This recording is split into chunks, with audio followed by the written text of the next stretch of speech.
কে দাদা কবে তো বিড়ি খেয়েছেন গো? বিড়ি তো আমি স্কুল লাইফ থেকে খাই। তা আপনি কি করে শিখলেন?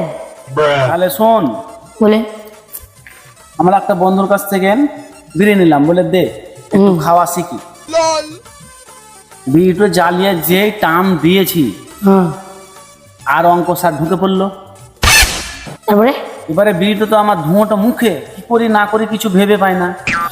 বলিয়ে একটা সুযোগ, স্যারকে প্রণাম করি, হ্যাঁ, তারপরে ধোঁয়াটা নিচে ছেড়ে দেবো। ঠিক, স্যারকে প্রণাম করলাম, হ্যাঁ, ধোঁয়াটা নিচে ছাড়লাম, হ্যাঁ, আর পেটে একটা চাপ পড়লো, ঝুঁকেছি তাই। চাপ পড়ার পরে ভাই একটা পাদা চাপালো, পেট থেকে না বলে পোঁ করে একটা পাত বেরোলো। আমি তো ভাবছি স্যার কি না কি বলবে, হুম।